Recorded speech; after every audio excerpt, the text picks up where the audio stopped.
Om Asato Ma Sadgamaya Tamasho Ma Jyotirgamaya Mrityurma Amritam Gamaya Avir Avir Mairi Rudro Yatte Dakshinam Mukham Te Namang Pahi Nityam Te Namang Pahi Nityam Om Shanti Shanti Shanti. O Lord, lead us from the unreal to the real. Lead us from darkness to light. Lead us from death to immortality. And evermore shine in our hearts with your resplendent face. Om, peace, peace, peace be unto us all. So we have just finished the chapter 4, where the Arjuna put the question about what is this Maya, and if it is Maya is not real, then how it becomes so real to us. And then in that course, it has been said it is all superimposition, and all you are seeing because of the karma, and how many types of karma, and how to get out of the karma by constant vichara. And you are giving up every work to surrender to Him, and also saying surrender to Him, adding a bhakti, taste of bhakti in the Vedanta book. But here he clarifies what surrender to me. Me means what? Me, not the person, but that impersonal absolute. That is the me. So if that truth is thinking Kṛṣṇa to be that, and one engages into it, there will be no pratyavaya, there will be no contrary effect of this karma. Karma you do, but if you do for God, you will never be bound. But when you do for you, that means when we forget, I am doing, so we get burdened, and it is our task, all the tensions and sufferings which comes because of the ego. So ultimately it says that you get out of the ego, and that is the grandest philosophy. And it should be, detachment is the keynote, and karma should be continued till the end of life. So long there is any desire, karma should be continued. So long there is a breath, karma should be done. And it should be, renunciation of karma should be very much dependent on your very spiritual life. You are doing karma, you will have to do karma, but you think, oh, I am a brahmajnani, I don't do karma, I will meditate on the other, I will sit for absolute idea of the divine. No, that's why it warned the vidhi-na karma santyago in the last verse, towards the verse end, that you have to give up the karma by following a discipline. Automatically, doing God's work, your chitta will be pure, suddha, the mind will be pure and suddha. And when that purity of the heart will come, naturally that will detach you from karma. Doing karma, you will never be bound. That's why it is said, in our day-to-day life, what we do, if we think that I am doing for karma, you know that that karma is not going to bind you. But when you forget that and only do the karma, abidhi-purvak, it is not the direction of the scriptures, so that will be the cause of bundles. And therefore, we will have to chaitanyam. You look upon the body, don't look upon the body. Body as the self. That means those who misunderstand, I am the Atman, this body. That is to be given up. And when they hear the word I, mine, etc., Always crooked-minded people will think that they are thinking of the body, and that is worldliness, and one should be free from that worldliness. Chaitanya, and seeing the Chaitanya, this play of consciousness everywhere. That was the last chapter we read. Today we are going to start the 5th chapter of this, what you call this, Shanti Gita. So 5th chapter, it starts with the characteristics of a yogi. No one can be, na karmana manarambhat, niskarmam purushasnute.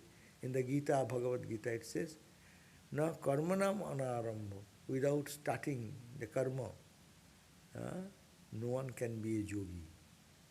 Because mind will be so restless.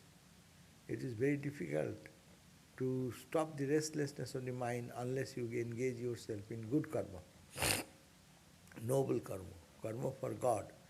And then ultimately it will drop. So this chapter is dedicated to the characteristics of a yogi. Now again, here the Arjuna is putting that question.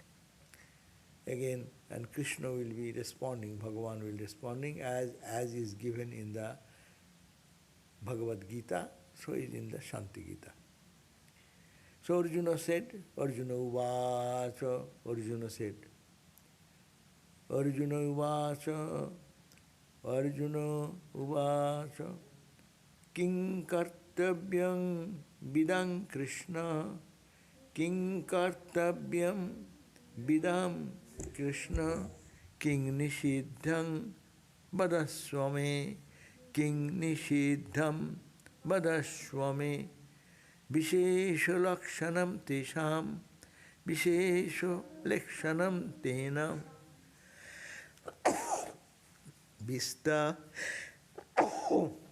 vistareṇa prakāśaya, vistareṇa prakāśaya.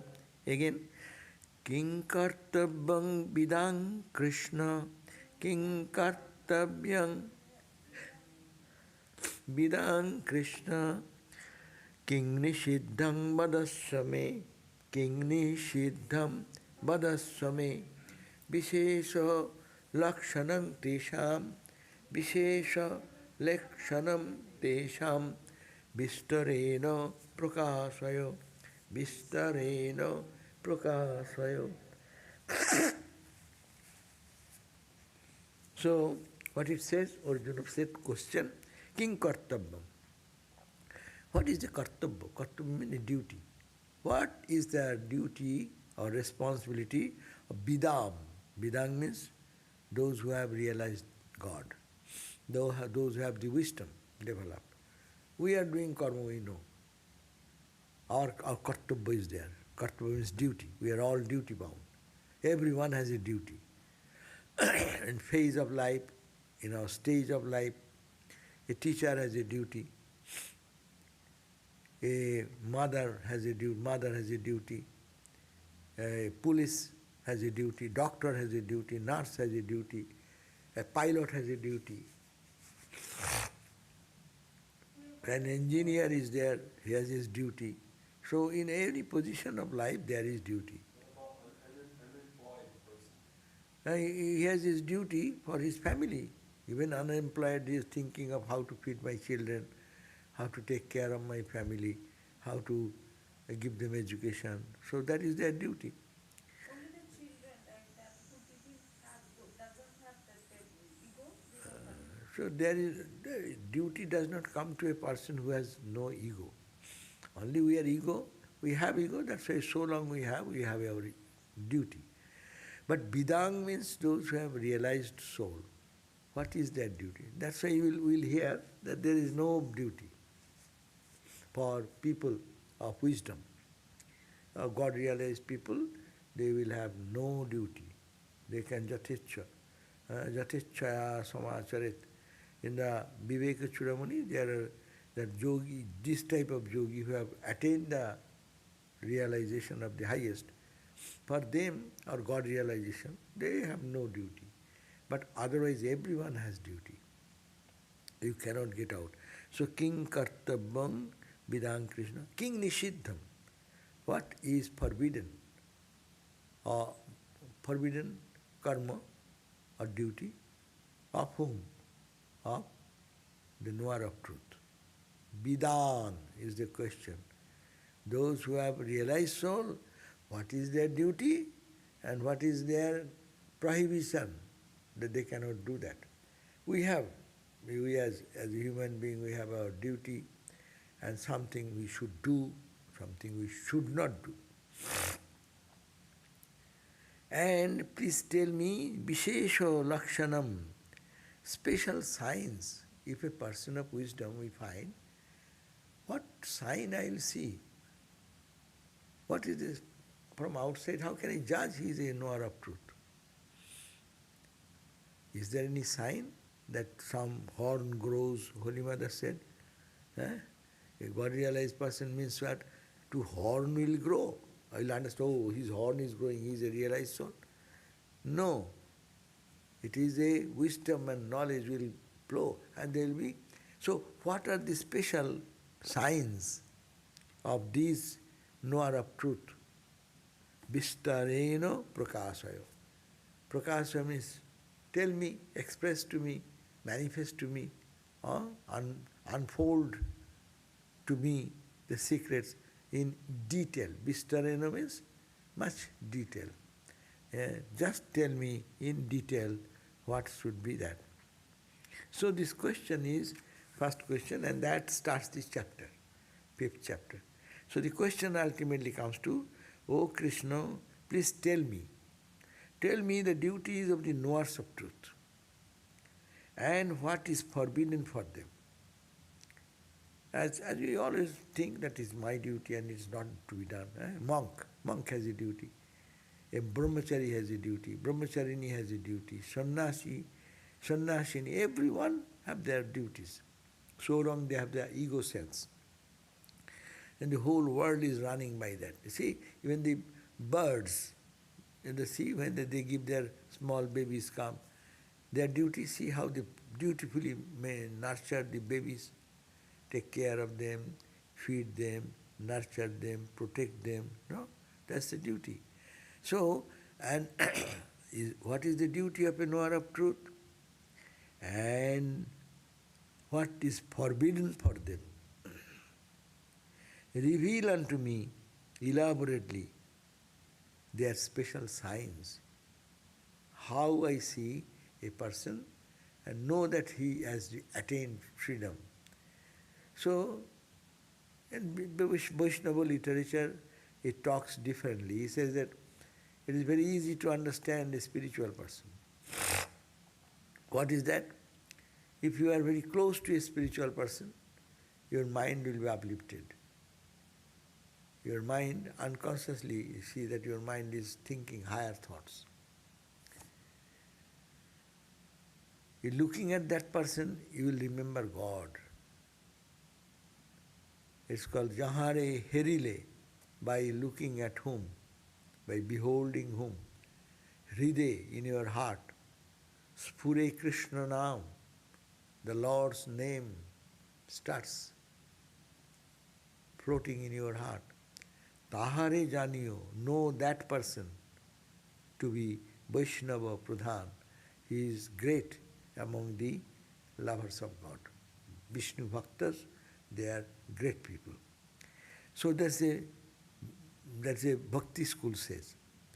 Gyanis will say that you can go to them like Raja Maharaj. What is the sign of a holy person? You go in that environment, you sit around, you do not have to do anything. Your mind will be thinking of something so joyful. When you come out, then you compare, what was that? I am the same person. My heart was so full of joy, and I was totally forgetful about the world and worldliness. So, what is the impact? It is the impact of the holy man. That story is there for Swami Brahmananda. One monk came to know that in presence of a spiritual, really genuine spiritual person, you cannot bring any bad thought. Your bad thoughts will not come in your mind. And so he wanted to test it. So he went and sat before the chair when Maharaj was sitting, and he is talking to other people in the front, others are there, and he was sitting there. And he is not listening to the thought or talk. He was trying to bring vulgar thoughts in the mind. How bad, how negative thoughts can. But how much he is struggling, but he is failing to bring any negative thought. So he tried and tried and tried. And then Maharaj turned his face back. Are you successful? That means a failure. That means impact of them is so tremendous, their mind vibrates in such a level that all other lower thoughts become dysfunctional. That is called the sadhu, that is called the holy man. So vidāṃ means those who have known or realized God, in their presence you will feel like that. Many, we in our early days, we saw such sadhus. You go there, you don't understand much, but when you come out, then you feel like that, oh my God.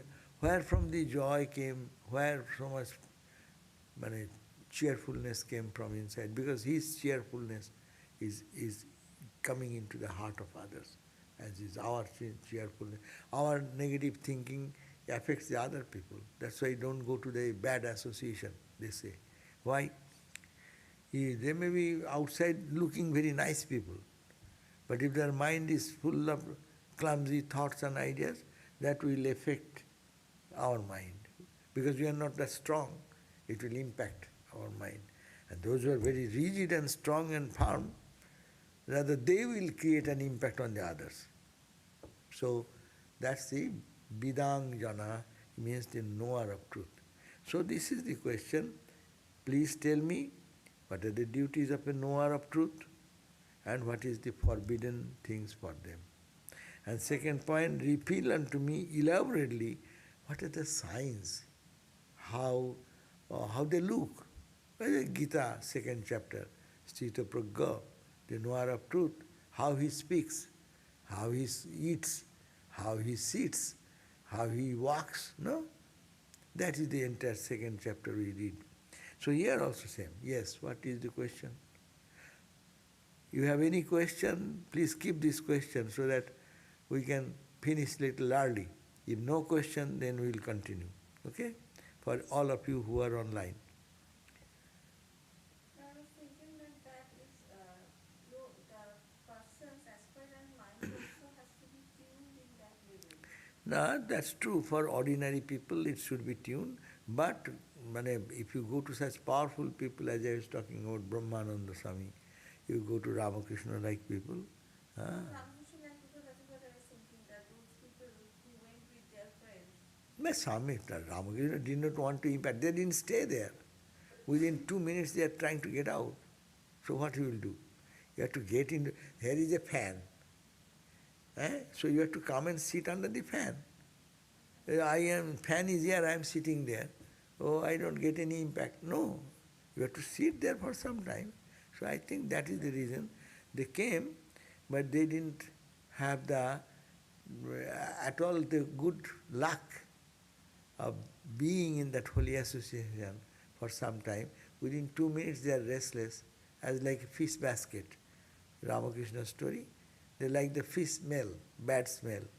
So they don't enjoy holy company. See, I have seen many families in bhaktas, devotees, their daughters, their children, they will turn their face and run away from you. Because they are not ready yet. Not they are bad people, they are good people. You talk to them, they are very jolly and cheerful to their friends and things. But I have seen myself. Hello, how are you? And run away. That means they don't like it, that they are not ready for it. So true, that is true also. There is, Ramakrishna said, the bamboo and grass, excepting these two, there is a breeze of Malaya, it will purify everything. But they cannot do, because there is no essential material there. Very basic material should be there. Okay, now śrīkṛṣṇa uvāca, second verse. śrīkṛṣṇa uvāca. What Śrīkṛṣṇa says? Kartavyaṃ vyapakartavyaṃ kartavyaṃ vyapakartavyaṃ nāsti tattva-vidāṃ sakhe nāsti tattva-vidāṃ sakhe te akartaro brahma-rūpāḥ te akartaro brahma-rūpāḥ niṣedha-vidhi-varjitā niṣedha-vidhi-varjitā. Again, kartavyaṃ va opi akartavyaṃ kartavyaṃ va opi akartavyaṃ nāsti tattva-vidāṃ sakhe nāsti tattva-vidāṃ sakhe te akartaro brahma-rūpāḥ te akartaraha brahma-rūpāḥ niṣedha-vidhi-varjitā niṣedha-vidhi-varjitā. So what he says, kartavyaṃ means the duty, va or akartavyaṃ, va opi akartavyaṃ, va or even which is not duty. This, so duty and akartavyaṃ non-duties. Nāsti, there is nothing as such. For tattva-vidāṃ, those who are knowers of truth. Sakhe, oh friend, oh my friend Arjuna, listen, there is no duty and there is no non-duty for tattva-vidāṃ, knowers of truth. Because they are kartāro, because they are not karta. Karta means I am the doer. They don't feel that I at all. They have no I. Ramakrishna could not find I. Ramakrishna used to say this. Yeah, this table, this chair, this is also like that. Not I. You will never find many words in the whole gospel, I. Always this, it, like that. So that's why they akartaro, these brahma-gyanis, these knowers of truth, are akarta, non-doer. They are not performer, they are not doer, their body-mind does. Hari Maharaj Turiyananda says, Deho, this body and the mind, let them understand their suffering, pain, pleasure. Oh my mind, you remain in bliss, because you are not the Maya body. So body is pain, let body understand. Why your mind you are adding with yourself? So detach the mind. So here the same way, because they are beyond all duties and forbidden action, because akarta, they are no karta. Upanishad says, Sajo haiva tat paramam brahma veda brahmaiva bhavati sajo havai tat paramam. This is that they are paramam brahma veda, they become Brahman. These people become brahma-gyanis. So they are Brahmavid, they know they become Brahman. Brahma Veda, Brahmaiva Bhavati.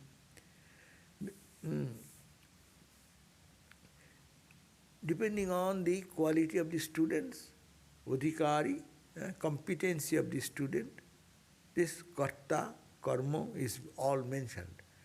Lower type of student, so long they are to refine to that, go to that higher level, they will have to do the karta, karma. Until there is nirvikalpa samadhi. Here it says,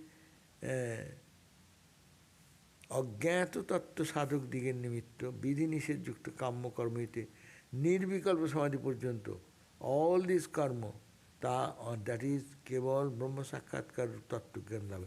So all the activities which has been mentioned in the scriptures, duties of householder, duties of sannyasi, duty of this, that, they have been for the students who have not realized the truth.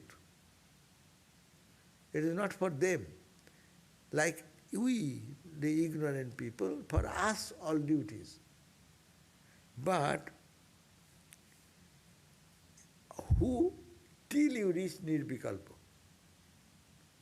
These ignorant people, most ignorant people, maybe little advanced, but there is karma, there is karma, there is karma, there is karma, till you reach nirvikalpa, where your ego is totally obliterated.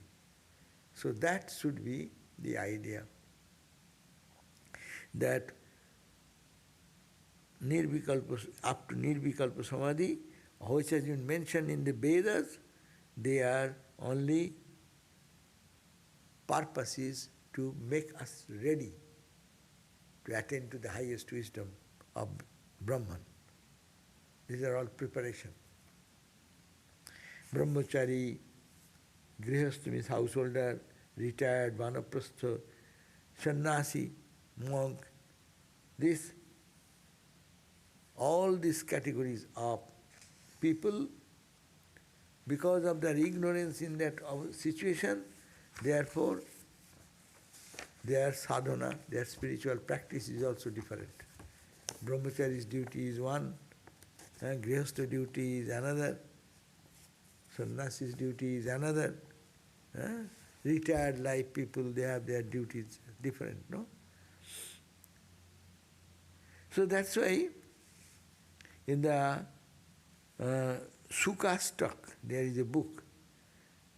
It has been mentioned there that Veda Vedau Sapati Galito Punna Pape Visirne Maya Maho Kshayamadhita Gato Nasta Sandeho Vritti Sabdatitam Triguna-rahitam Prapta-tatma-bodham Nastrai-gunne Puthi-vicharata Ko-vidhi ko-niṣedha. It is very oft-quoted verse, but it is 8 verses in a Sukha Astakam.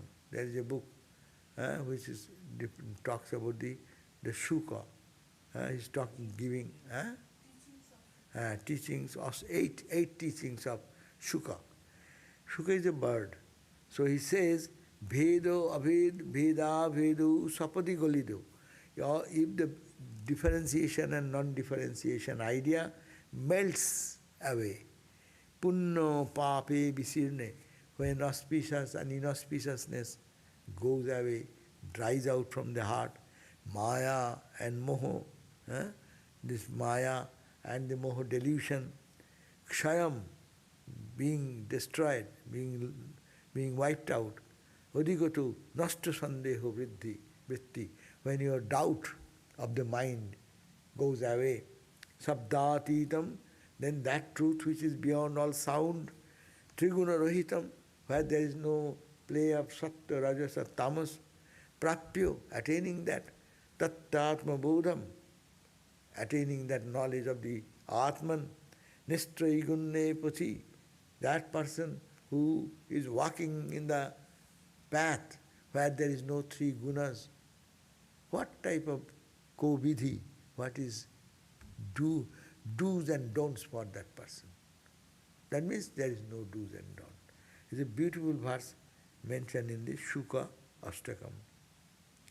So, there is no duty for a knower of truth. That is the main point. So that is the, oh dear friend, there is neither duty nor non-duty. If you say duty, there is a non-duty.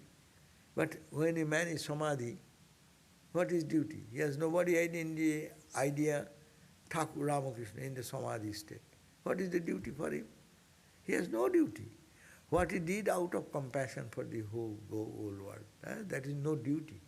Duty means you do, if you don't do, then you will get the consequences, bad consequences. So, there is neither duty nor non-duty for the knower of truth. They are of the nature of Brahman. And not the agents of action.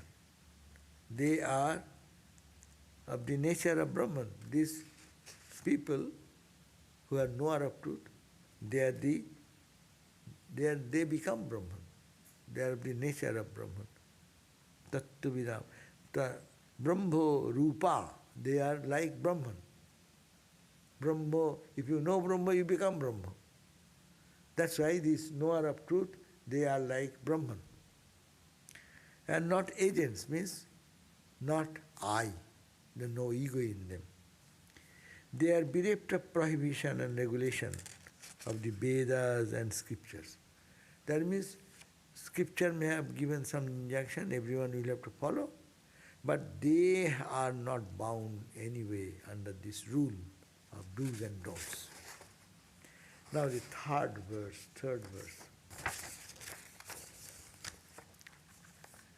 Vedaḥ prabhur-na teṣāṃ, vedaḥ prabhur-na teṣāṃ, niyojana-niṣedhane, niyojana-niṣedhane, svayaṃ brahma sadānandā, svayaṃ brahma sadānandā, viśrāntāḥ paramātmani, viśrāntāḥ paramātmani.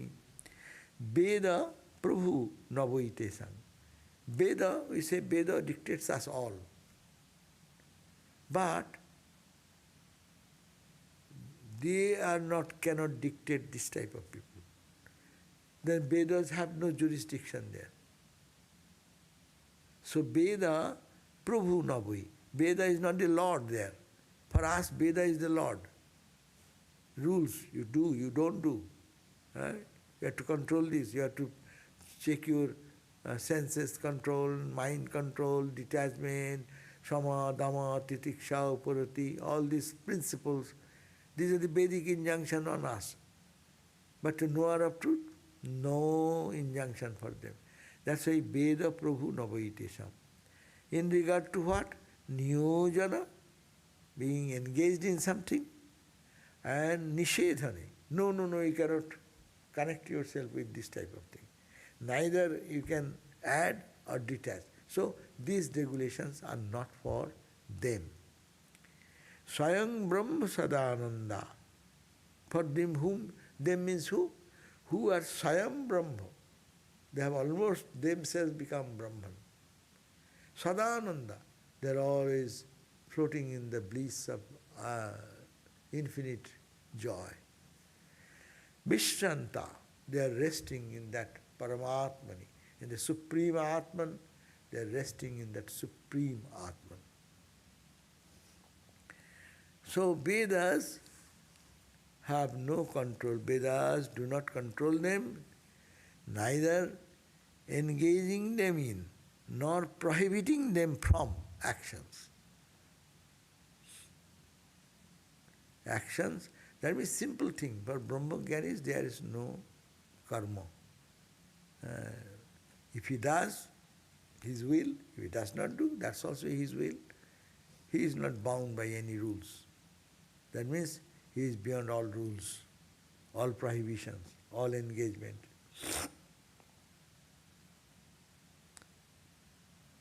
They are Brahman themselves, thinking of Brahman.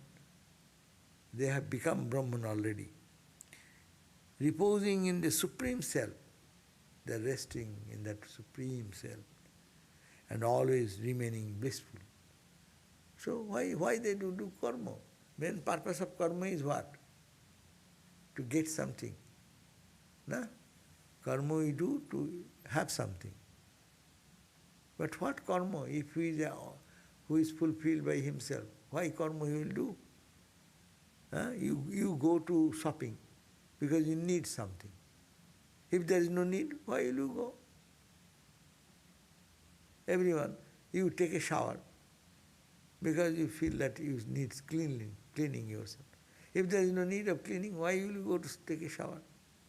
What if you need to shower somebody else or you're shopping for someone else? So that is also some desire, very good desire. That a Brahma-gyani can go, may not go. Therefore, Brahma-gyanis you will find the different types of Brahma-gyanis. Some Brahma-gyanis are really just sit and they are satisfied in some cave and some isolated places. They don't talk to people. They are absorbed in their samadhi. Comes out, like Swami Vivekananda said, I want to eat little sometime, and most of the time I want to be in samadhi. But Ramakrishna didn't allow him.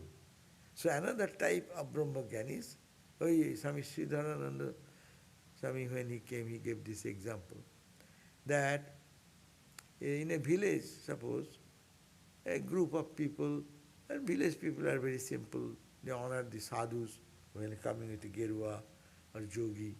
So they came and everyone assembled towards them. But one sadhu does not speak anything.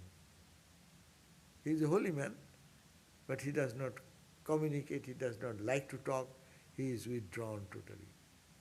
Okay, sadhu, devotees may come and salute, but he does not respond. So few days people will come, because he is a holy man, pranam and go away. Second sadhu came after some time. They brought the same food for that sadhu also. This sadhu, second sadhu came. He was sitting and meditating, and the devotees come. Then he said, nodding the head and showing some sympathy like that. And talking a little, how are you? How is your family? Is there any problem? Like that. And addressing to their problem, questioning, question answer is giving some answer. Third sadhu came.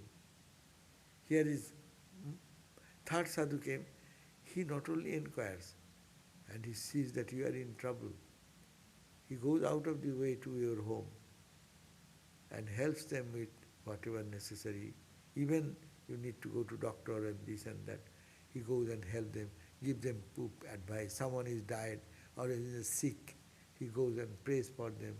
So if suppose this type of thing happens, so which sadhu you will like out of the three?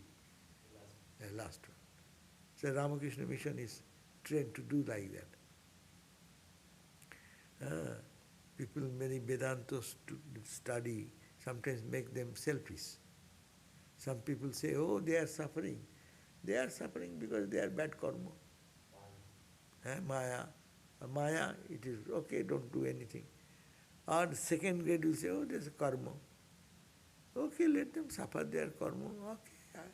Third may say, no. God suffering in the human body. So what can I do? Go ahead and give. One type of gift is material gift. Give some food. Give a glass of water, coffee, this, that. Higher gift, spiritual counseling, intellectual counseling, to get a job, how to go, establish in life will be higher gift. Next gift will be spiritual gift. So all should be done like that. A person of heart, who has the great heart, they will do this. So that is the likingness of the good sadhus. So but when one is in samadhi, there is no duty. So you cannot say, he is not responding to my question. This word you cannot use for them. So the running translation, so inclination, third verse, the Vedas do not control them, neither engage them in, nor prohibiting them from actions. They are Brahman themselves, reposing in the spiritual self and always remaining blissful. So that is their nature. They always remain in joy, in final peace in your life. Fourth verse.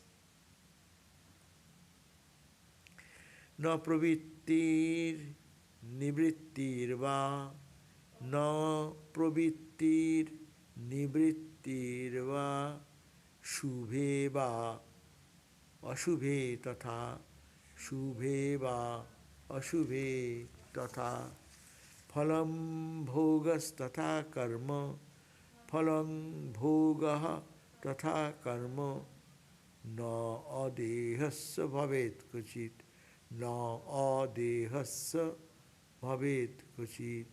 Again, join. Na pravṛttir nivṛttir va na pravṛttir nivṛttir va śubhe va api aśubhe tathā śubhe va api aśubhe tathā phalang bhogas tathā karma phalang bhogaha tathā karma na adehasya bhavet kacit na adehasya bhavet kacit. It is na dehasya, na adeha. Adeha means who have no body, no deha. Who have no body, no, na means no, deha means body. Who have no body idea, adehasya bhavet kacit.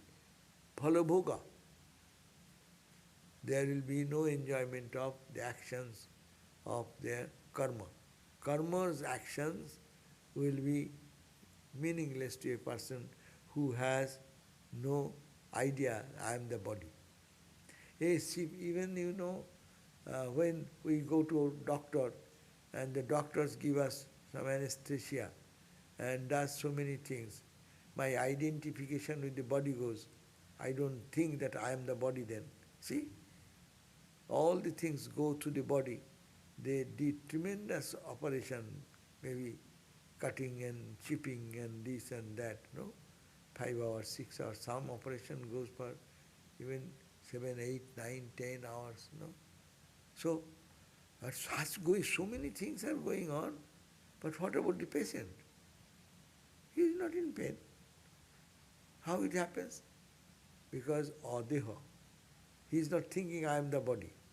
His mind is sleeping. That means not connected with the body. Neither the connected with the body, neither the nervous system. So reactions are not having there. That's why he is free. But if one yogi can practice this, like Hari Maharaj, keeping the mind in God, the same thing. You are withdrawing the mind by force. Doctors are doing by anesthesia. And yogi can do by just shifting. One day Holy Mother was cleaning the cancerous throat of Ramakrishna and with a cotton, and it stuck somewhere, and Sri Ramakrishna got so much in pain. And mother felt, oh my God, what am I to do? Then Sri Ramakrishna said, don't worry, now I am taking away my mind, you do whatever you like. And he took the mind and no pain. So the very simple formula, when the mind can be given to something else, then the pain and suffering of the body will not be felt. So that's why yogic practice is good. We are trying to do that, to keep the mind in God. So if one can really put there, then external thing will not touch him. So here, no pravṛttir. Pravṛttir means inclination. Inclination to do something. It is not there. No pravṛttir. No nivṛttir. Non-inclination. I will not do. No, that's also ego. I will do, it's ego. I will not do that. That's also ego. So pravṛttir and nivṛttir, ba śubhe, in pleasant, auspicious things, ba aśubhe, unpleasant or inauspiciousness. It is auspicious, I will do. Normally, what we do? Normal people do not understand what is auspicious, inauspicious, what should be done, what not to be done. There is one category. Next category, it is good, I will do it. It is bad, I will not do it. As we are trying to do in our life. But for Brahmajnani, he will not say, I will do because it is good, I won't do because it is bad. No, even that consideration is not there for a Brahmajnani. because he knows that body-mind does work. I don't do anything. So I have no inclination. So what they do, whatever comes before them, they, as a natural reflex action, they do that. Hunger comes, Latu Maharaj, going and meditating. Hunger comes because of the body. He goes and grabs some money and goes to some shop, purchases some lochi or something and eats, that's finished. Nah? So he has not the time to go to pots and pans and then boil rice, boil dal, boil this and that time. No time. But it is done. Why? Because body is there, hunger is there, and that he does. But sometimes he is not doing. So he is not bound by these rules of do's and don'ts. Again, the synopsis is this, he is not bound by. So that he is explaining this way. No pravṛttir, he has no inclination for śubhe, it's a pleasant thing. And this inclination, this is inauspicious. He has no such choice. He does not choose like that. Phalang bhogas tathā karma. Therefore, that type of people, there is no phala, there is no karma. Even we see that he is doing karma, but that karma does not gather any result. Like his children. Children do whatever they do. It does not, karma result of karma phala, does not touch them. Whether they are hugging the mother, or whether they are beating the mother, whether they are crying, whether he is soiling the cloth, whether he is playing with a toy. Whatever he does, there is no ego. Does everything. That's why holy people become like a child.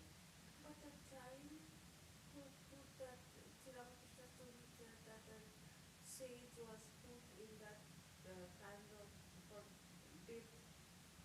When he was a child, he put stick on an insect. And for that reason, in the next line, Child means maybe he is a little adult, young buddhi has come. But I am talking about the babies. Those who have not grown even eye consciousness.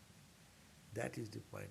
Here is the question of eye consciousness. Maybe little was there, that's why they had to suffer.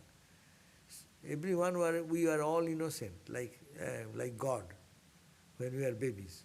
Nothing in the mind is not responding to anything good or bad in the world. There is nothing as such. Child's world is a different world. They do whatever they come. At that time they play with the toy, next moment they throw away the toy. This time he's crying for one item and then he got it and then immediately after 2 seconds throws away that thing. That means there is no attachment, there is no detachment. He is because no ego. Therefore, there will be no effect of their karma. That's why I give the example, suppose a child inadvertently there is a toy and there is with the toy there is a gun and he does not know and the baby was playing with it and triggers it and his mom is killed. The baby will not be say 3 years baby, 2 years baby, should not be taken to the jail. Why they don't take to jail? Because he has no ego sense developed. So in a Brahma-jnani also, whatever you do, they are not having any karma. So no karma, no result, and it's bhoga. Bhoga means is suffering or pain. You do some karma, it gives you some suffering or some pleasure. So those two, you are out of that. You don't need karma, no adehosya.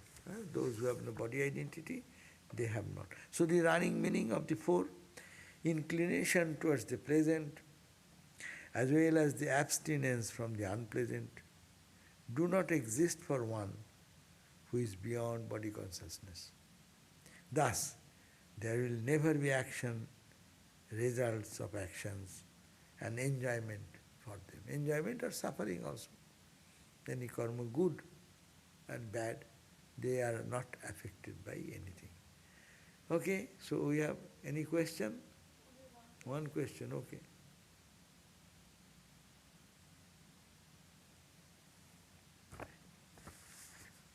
So we can end here. 4, verse number 4.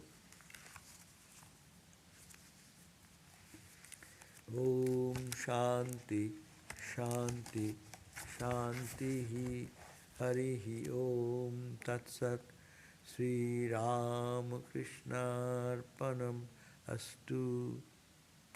Now the question.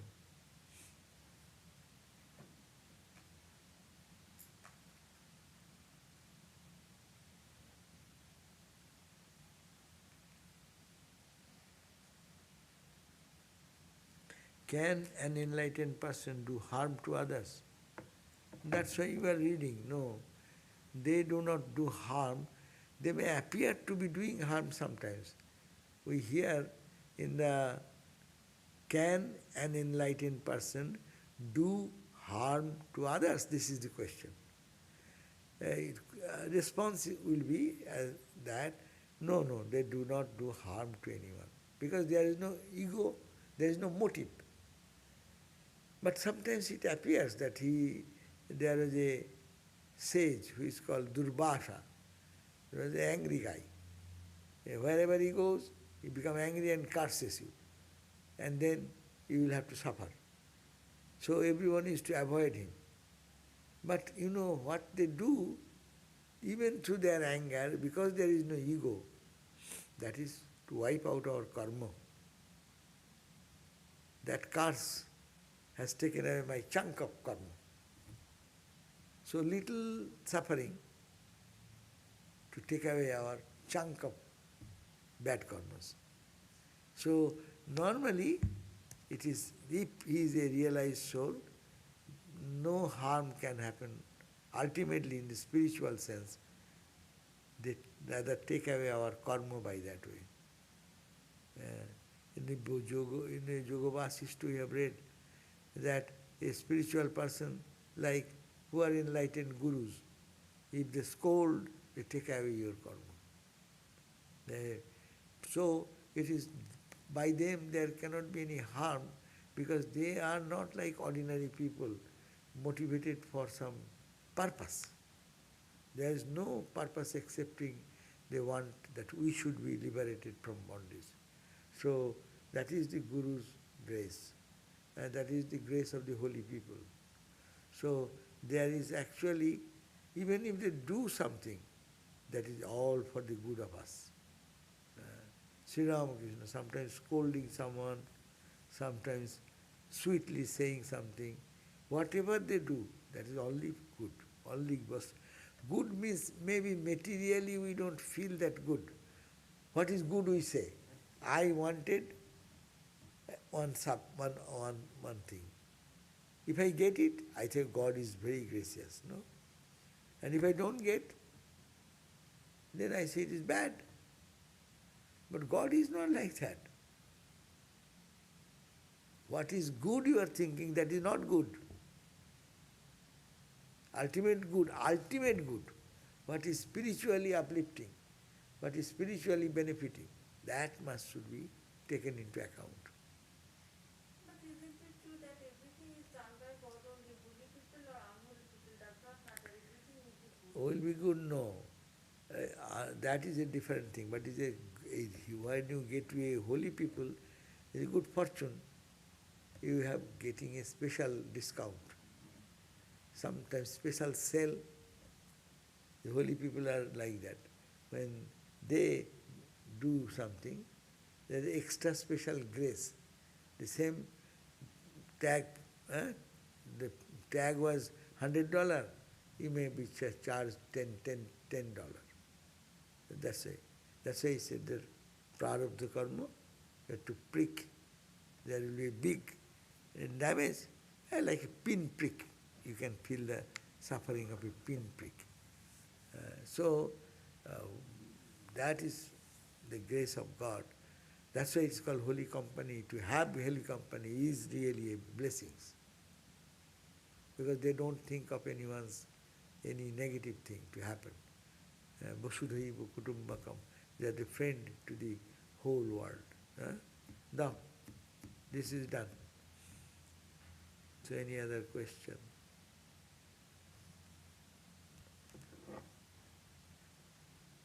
Another question, is it possible for worldly enjoyment, for worldly and liberation to go hand in hand? Can one have both? Yeah. Worldly enjoyment and God, can it go side by side? I think it is for the beginning, it can go little further. God realization and also my normal fun and joy of life, dancing, singing, drinking, as also God, that may be starting point, because mind is not ready.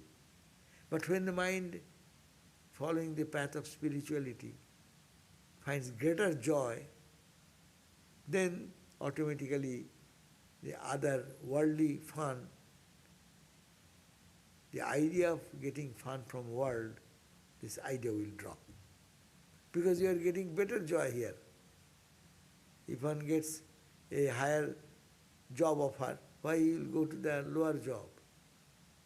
So similarly, when one gets a taste of inner tranquility, the practice of meditation, practice of prayer, holy company, if they find joy, and in compare the worldly joy, and if they have this sense, it takes time to develop, you can get joy, same joy, by eating good food. Yeah, people enjoy that food, no? And food, on a long talk is going on. But how long it lingers in our understanding, in our feeling. So it is the tip of the tongue and the throat. But when you have good meditation, good prayer, good association, holy association, it lingers in your heart for a long time. And not only that, when you remember that, you feel the same intensity of joy. But in worldly joy, it will make a depressed mind.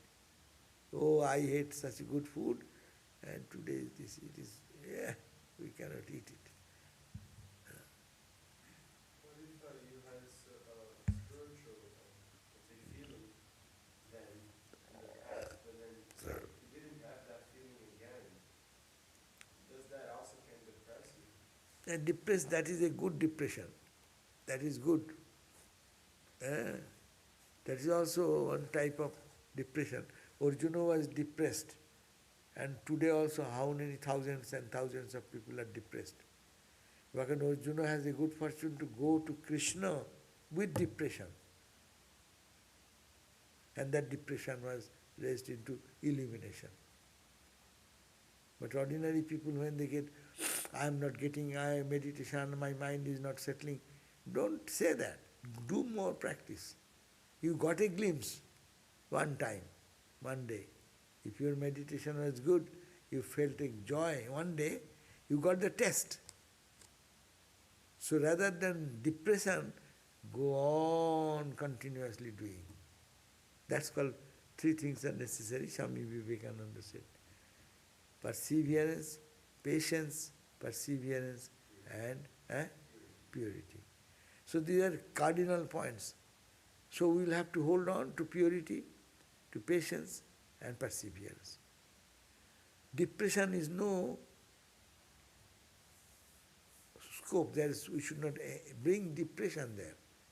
Rather, we should be steady in our practice. Because you are blessed indeed, God has given you a test of that. There can be that joy. You got it yourself. By God's grace, that moment mind was very calm and serene. But not now, it is not. No, it is going like that. But 3 points, purity, perseverance and patience. Continue your sadhana. Don't expect anything. Expectation is the cause of our suffering. You are expecting, I will have this joy today. Why are you expecting? Just do your duty. That's called niskama karma. Niskama meditation. Meditation or karma should be niskama. Meditation should be niskama. No. I love you, God, I think of you. Whether I get joy or don't get joy, that's matter little. There is niskama. No desire there. You make a mistake. In meditation we have expectation. I am doing japa, so it will happen like this. I will feel much good. A little expectation should be there, but that is not important. I am blessed that I am repeating the name of God. That's all. End there. Chapter should be ending there. I meditate. That's enough. I don't want anything much more. That itself is gratifying, satisfying. And you know, all our suffering from anywhere is the only point. Don't blame anyone, your expectation. You expect me, or I expect you that you should behave like this, or you will talk like this. If I don't talk, then you feel hurt. But what is the cause of your hurting? You analyze your expectation. Some people say, why he behaved with like that me? Why he was so unkind? Why? Say opposite way, why not? Then you are free. He is doing his job, I am doing my job. So this is the point. Bhagavat, beautiful verse is there. Say, ashahi paramam dukkham, nairasyaṃ paramam sukham. Asha, whenever you have expectation in anything, I am performing this work, people will appreciate me. I did this puja, people will say, what? I gave this lecture, people will say, Wherever expectation, you will be battered. Battering from God. It will not happen. Occasionally may happen, other time it will not. And then you will cry. Why you cry? Don't blame anyone, your expectation. Just don't expect. You go on boldly, you did your job, okay. People say good, thank you. People say bad, thank you. Finish. See, we can keep our freedom also by this way. And that is called even meditation. Why do I expect? See, Ramakrishna and Vivekananda, Naren. Ramakrishna was testing Naren and he didn't talk several days. 1 month. He is coming and he starts as if he is sitting there talking, not to look at him. This type of rejection is possible for us. 1 day, 2 days, there will be pain and cry and weep. Then one day, after 1 month, he said, hey, don't you see that I cannot look at you? Why do you come here? Well, I don't expect anything. I love you. So that's why I come. I cannot stay without you, so I come and see you. You like, you dislike, it is yours. What is that to me? See, what that is called the no expectation, but I love you. If we learn this, no one can touch you and no one can give you suffering. You are vulnerable whenever you expect. He said this. How many words are there in the air? Why are you paying attention to the one? Some few vocabulary coming out of some mouth. No? So it is your responsibility to withdraw. Anyhow, our expectation is this suffering, cause of suffering. Oh, that example, the crow and the hawk. One hawk got a big meat. He was trying to eat, but he was flapping and trying to sit in a tree and start to eat. Oh my God, as soon as the meat was seen, all the crows attacked, maybe 50, 60 crows, ka, ka, ka, ka, ka, ka, and chasing him, and then he again ran away to another, and then ultimately, oh my God, this is so much problem, throw away. So all the crows go to the meat, and he was relaxing. He was hoping that he will eat. That hope was rejected, but he became free. Okay? Who will be giving the class tomorrow? Tomorrow. My class? Okay. So tomorrow we'll see you again in the gospel class. Okay, at 7:30 p.m.